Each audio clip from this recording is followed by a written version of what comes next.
Bismillahirrahmanirrahim. İmam Buxoriy rahimahullohning Al-Adabul Mufrad nomli adab axloq haqida yozilgan bu hadis kitobini dars qilib 57-bobga kelib ketamiz. 57-bob. Babun yabda'u bil jari. Qo'shnisi bilan boshlaydi, ya'ni yaxshilik qilishni avval qo'shnisidan boshlaydi degan bob. 104-bob. Ömer ibn Muhammad hadis so'zlab berdi. U dadasidan, u Abdullah ibn Ömer radhiyallohu anhumlardan. U mundaq degan, payg'ambar sallallohu alayhi vasallam shundaq deganki: "Ma zala Jibrilu yusini bil jari hatta zanantu annahu sayuwarrisuhu." Jibril alayhissalom menga qo'shnim haqida, qo'shnim yaxshilik qilish haqida tavsiya qilaverib, men hattoki uni qo'shnimni menga mirosxo'r qilib qo'ydigan o'xshaydi deb o'ylab qoldim. Ya'ni qo'shnida haqqini ko'p bo'lganligi uchun Jibril alayhissalom payg'ambar alayhissalomga qo'shnilarga yaxshilik qilish haqida ko'p tavsiya qilgan. Ko'p topilgan.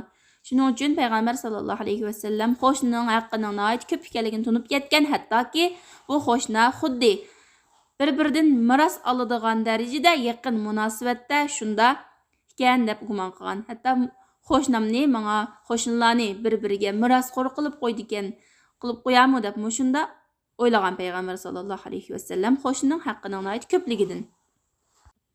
105-hadis Abdullah ibn Amr radhiyallohu anhudan rivoyat qilindiki, ya'ni uningga bir qo'y bo'g'izlangan. Ya'ni u Abdullah ibn Amr radhiyallohu anhuning uyida bir qo'y bo'g'izlangan.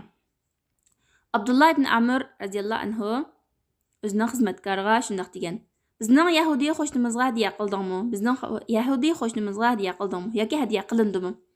Men payg'ambar sallallohu alayhi vasallamning Jibril alayhissalom menga qo'shni haqida tavsiya qilaverib, vasiyat qilaverib, men uni menga mirosxo'r qilib qo'ydi ekan deb mushta o'ylab qoldim" deganni anglagan edim. Ya'ni payg'ambar sallallohu alayhi vasallamning bu hadisi oldingi hadisda deyilgandek tushunishlik. Ammo Abdullah ibn Amr radhiyallohu anhu hatto o'zining Yahudiy qo'shnisini unutib qolmagan. Chunki qo'shniga yaxshilik qilish deganda bir am gap bo'lgan. Ya'ni sen faqat musulmon qo'shniga yaxshilik qilgin, boshqalarga yaxshilik qilmagin emas, balki qo'shning mayli musulmon bo'lsin, Yahudiy bo'lsin, o'xshashlar yaxshilik qilgin deb amjatdan yaxshilik qilishga buyurilgan. 106-hadis Oysha radhiyallohu anha mundaq deydi: "Men payg'ambar sallallohu alayhi vasallamning mundaq deganligini oldim. Jibril alayhissalom qo'shni haqida tavsiya qilaverib, hatto men uni mirosxo'r qilib qo'ydi ekan deb mushta o'ylab qoldim." Bu hadis oldida deyilib o'tdi. 58-bob babun yahdi ila aqrabihim baban deydi. Ishiga eng yaqin bo'lgan qo'shnisiga hadiya qiladi. Ya'ni qo'shnilarning ichidan eng yaqiniga avval hadiya qiladi.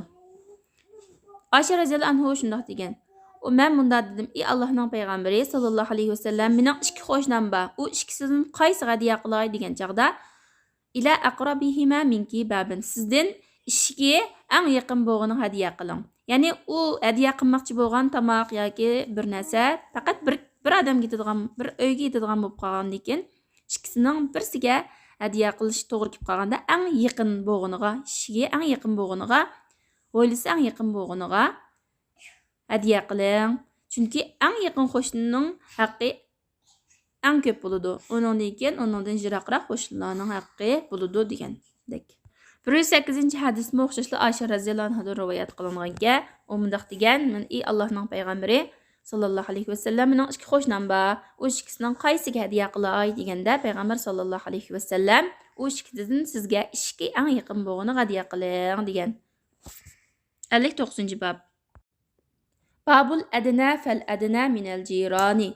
Qo'shnilardan yaxshilik qilishda eng avval al adna eng yaqiniga, eng avval shu eng yaqin bo'lganiga yaxshilik qilamiz.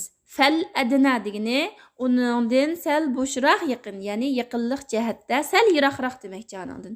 Mushta munosabat bilan eng yaqin uningdan sal neriroqtikiga, uningdan sal yiroqroqtikiga mushundaq tartib bilan yaxshilik qilamiz. 109-hadis Fadl ibn Musa u Valid ibn Dinardan u Hasan radhiyallohu anhudan rivoyat qilindiki, u qo'shni haqida so'ralgan. Ya'ni qo'shni degan hukm qanday bo'ladi? Shuni bir tushuntirib qo'ysangiz degandek mushta so'ralgan. U mundaq degan: 40 دارا أمامه و40 خلفه و40 عن يمينه و40 عن يساره. 40 oyla, aldından 40 oyla, onun aldıdan 40 oyla, keynidan 40 öy ve on tarafından 40 öy, 40 oyla ve 40 aylık yani. Ve sol taraftan 40 aylık buludu. Yani qo'shnining doirasi mushundaq 4 tarafdan 40 aylık kishi buludu deydi. Agar musulmonlar mushu hadislarning ruhiga asosan amal qiladigan bo'lsak, har bir oila o'zining o'ng, so'l, oldi keyin mushda 40 oylik bir-birimizga mas'ul bo'lib qiladigan bo'lsak, u chaqda butun davlatda inoqlik, ittifoqlik, bir-biriga mas'ul bo'lish, mushundaq mehr muhabbat o'ynaydi. Butun jamiyatda kambag'allik qolmaydi, nomrodlar, tilamchilik qolmaydi, ocharchilik yuz bermaydi, ishsizlar qolmaydi. 110 hadis Abu Hurayra radhiyallahu anhu mundaq degan. Ya'ni bu hadis mavquf hadisga sahobaninki so'z ekan. O'zining yiroq qo'shnisidan boshlamaydi, o'zining yaqin qo'shnisidan ilgari deydi. Ya'ni yaxshilik qilishda yaqin qo'shnisidan atlab o'tib ketib, yiroq qo'shnisiga bunda yaxshilik qilib tushib ketmaydi. Balki avval yaqindan, ondan yiroqqa ananligi mushundaq tartib bilan yaxshilik qiladi. Walakin yabda'u bil adna qabla al aqsa. Yiroqdan burun yaqindan boshlaydi deydi. 60-bob. Men aghlaqal baba alal jari deydi. O'zini qo'shnisining yuziga ishni etib olgan kishining bobi. Ya'ni o'zining yaxshiliklarini qo'shnisini cheklab qo'ygan. Ya'ni qo'shnisining qizg'inib tamoq bermagan, yordam qilmagan degandek. 111 hadis Abdullah ibn Ömer radhiyallahu anhu mundaq degan. Bizga shundaq bir zaman keldiki, zamanun aw hinun. Shundaq bir zaman keldiki, bizning birimiz o'zining dinarga, dirhamga, ya'ni o'zining pul mol dunyosiga, o'zining musulmon qarindishidanmi bakroq haqliq emas edi. Ya'ni musulmon qarindishi u kishining pul moliga o'zidan bakroq haqliq edi. Ya'ni musulmon qarindishi ash pul molning egisidan bakroq haqliq edi shuning puliga. Ondan hozir dinar dirhamlar, pul mol dunyolar bizning birimizga o'zining musulmon qarindishidan bakroq suyimlik bo'lib qoldi deydi. Ya'ni pul mol dunyo manfaat oldida qarindishini unutib qoladigan. O'ziningki iqtisod jihatdan va boshqa jihatdan musulmon qarindishiga yordam beradiganga taqati yetadigan turib, ko'zini yumbilib pul mol dunyolariga o'ziningki jamiyatdagi o'rni degandek va yoki boshqa jihatdan Alloh taolo bergan dunyolik nasibasiga pixsiqlik qilib qarindishiga yordam qilmay ko'z yumib oladigan mushna bo'lib qoldi deydi. Men payg'ambar sallallohu alayhi vasallamning mundaq deganligini anglagan. Qanchilgan qo'shnilar bor, ya'ni nurg'un qo'shnilar bor qiyomat kuni. Ash qo'shnisi eslib oladi, eslib olib Alloh taologa shikoyat qilib turib shundaq deydi: "Ey Robbim, mana bu qo'shnim dunyodagi vaqtida mendan yaxshilikni ma'ni qilib, ma'rufni mendan to'sab, mening udulimda ishigini itib olgan." Ya'ni men ishigini itib olgan degan gap kinoya so'z emas. Uningga o'zining pul mol dunyolari bo'lsin, tamoqlari bo'lsin, yaxshiliklari bo'lsin, yordam qilmay qizg'inib, uningdan cheklagan. Shuningdan keyin qiyomat kuni bu qo'shni Allohning huzuriga borgan chaqda qo'shnisidan shikoyat qiladi Allohning oldida deydi. Bu hadis haqiqatan o'ylansaq bizni qo'rqitadigan. Qiyomat kuni qo'shnilarimiz yaqimizga eslib Alloh taoloning oldida bizni shikoyat qilmaslik uchun bu dunyoda qo'shnilar aro bir-birimizning huquqlarini rioya qilib, bir-birimizning ahvolini surishti qilib, ko'ngil bo'lib, kuyinib o'zaro inoq ejil bir-birimizga kepil bo'lib, mushuna yashashimiz kerak. 61 hadis qo'shnisi bir chat qilib, o'zi to'q holati bo'lmaydi musulmon kishi deydi. 112 hadis Abdullah ibn Abbas radhiyallohu anhu Abdullah ibn Zubayr radhiyallohu anhuga xabar berib shundaq degan. Men payg'ambar sallallohu alayhi vasallamning mundaq deganligini anglagan. Laysal mu'minu allazi yashba'u wa jaruhu ja'i'. Mu'min kishi degan qo'shnisi och holatda, o'zi to'q holatda mundaq bo'lmaydi. Ya'ni o'zining qo'sqi to'q, qo'shnisi och holatda yassa, mushta holatda yursa, mümin emas, musulmon emas degan gap emas, lekin qo'shnisi ash turib, o'zining qo'squtuq, qo'shnisi bilan kari yo'q. Qo'shnisi ash qolamdi, o'lamdi, tirilamdi, qiyinchilikda qoldimi, kari yo'q. Bunda yashagan kishi bu kamil mümin emas. Bunda qilish mümin kishining sifati emas demak.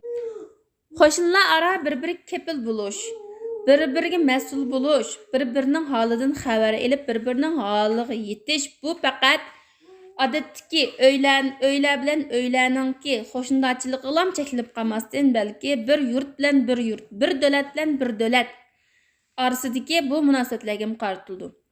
Masalan, Saudiya Arabistonda to'ylarni, kalalarni kavob qilib, yeb tuyib, yana isrof qilib, axlatxonaga to'kib, anan keyin uningki qo'shni bo'lgan, masalan, Yaman degandek davlatlarda kishilar ba'zi yerda ocharchilikdan bir tishlam nonga zor bo'lib, ocharchilikdan o'layotgan shunday ahvollar mavjud. Qiyomat kuni chuqumki bu davlatlar o'zininki atrofida och qilayotgan shu davlatlarga chegaralarni taqib olib, ularningki holidan xabar olmaganligi, ular bilan kar bo'lmaganligi uchun chuqum Alloh taolaning oldida hisob berdi. Payg'ambar sallallohu alayhi va sallam boshqa hadislarda sizlarning ichinglardagi ojiz, miskin, faqir shunday ojizlaringlar tufaylidan shular sababli rizqlantirilsizlar degan. Payg'ambar sallallohu alayhi va sallamning bu so'zining tasdiqini Fransiya qatorliq Yevropadagi davlatlar bizga isbotlab berdi. Masalan, Suriyada jihad bo'lib, vaziyat qalayma-qalashib ketgandan keyin xalqlar Turkiyaga, Yevropaga va boshqa davlatlarga qochdi. Bular Yevropa davlatlariga to'van maosh bilan ishlab berdi. Ammo Suriyadan panohlik izlab, jinin beqish uchun qochib qolgan shu kishilarni ba'zi kishilar yoqtirmaganlikdan davlatning arboblari muhim amaldorlar o'tirsida ixtilof chiqdi. Bularni qaytarib o'tishimiz kerak, chegarani taqishimiz kerak dedi. Ba'zilar shunday dediki, agar bular bizga ishlab bermasa, bizning iqtisodimiz chekinib ketadi. Bu ishni bunday to'van maosh bilan qiladigan odam yo'q. Biz agar o'zimizning fuqarolarini yuqori maosh bilan ta'minlab turib ishlataylik desak, davlatning iqtisodiga cho'ng ta'sir yetadi. Shunga bu odamlarni chegarani ochib etib, bularni qabul qilib, to'van maosh bilan bo'lsa ish qilib, o'zimizning iqtisodini, o'zimizning ishlab chiqarish, boshqa dehqonchilik har qanday sohada bularni qabul qilib ishlatishimiz kerak. Bular bo'lmasa biz och qolamiz degan. Ya'ni mana bu shu ahvol Payg'ambar sallallohu alayhi va sallamning sizlar o'zinglarning shu zaif, ojiz miskinlaringlar shularning sababidan shular bilan rizqlantirilsizlar degan shu hadisningki tasdiqini bizga isbotlab beryotdi. Shuning uchun qiyomat kuni Allohning huzuriga borgan vaqtida qo'shnilarimiz bizning yoqimizni elib bizga esilolmaslik uchun Allohning huzurida, Allohning oldida yo'ruq yuz bilan Allohning oldiga yo'ruq yuz bilan berishimiz uchun bu dunyodagi vaqtimizda qo'shnilarning haqqini ado qilib, bir-birimizning huquqlariga rioya qilib, o'rganganlarimizga, anglaganlarimizga amal qilib yashaylik. Assalomu alaykum va rahmatulloh.